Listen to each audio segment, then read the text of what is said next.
গেল শুক্রবার যুক্তরাজ্যের নির্বাচনে কনজারভেটিভ পার্টিকে ধসিয়ে দিয়ে নিরঙ্কুশ জয় পায় লেবার পার্টি। নতুন প্রধানমন্ত্রী হন কিয়ার স্টারমার।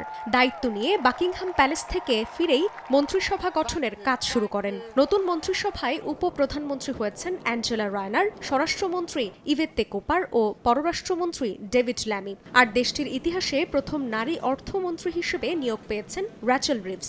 এছাড়া অন্যান্য মন্ত্রণালয়ের জন্যও একে একে দায়িত্ব বন্টন করেন ব্রিটিশ প্রধানমন্ত্রী স্টারমার।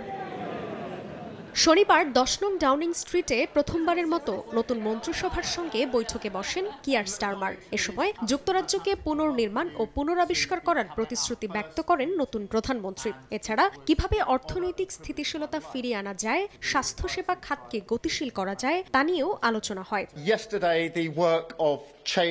এর পরপরই প্রথম সংবাদ সম্মেলনে সাংবাদিকদের বিভিন্ন প্রশ্নের উত্তর দেন স্টারমার। এ সময় কনজারভেটিভ পার্টির শঙ্কা সত্যি করে ইংলিশ চ্যানেল পাড়ি দিয়ে যুক্তরাজ্যে প্রবেশকারী অভিবাসন প্রত্যাশীদের রুয়ান্ডায় পাঠানোর বিতর্কিত প্রকল্প বাতিলের ঘোষণা দেন স্টারমার।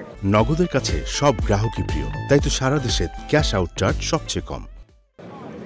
এদিকে লেবার সরকার রুয়ান্ডা নীতি বাতিল করায় আশ্রয় প্রার্থীদের নির্বাসনের চেষ্টার খরচ পুনরুদ্ধার করা যাবে না। এতে পূর্ববর্তী রক্ষণশীল সরকারের নেয়া প্রকল্পের পুরো অর্থই অপচয় হলো বলে মনে করা হচ্ছে।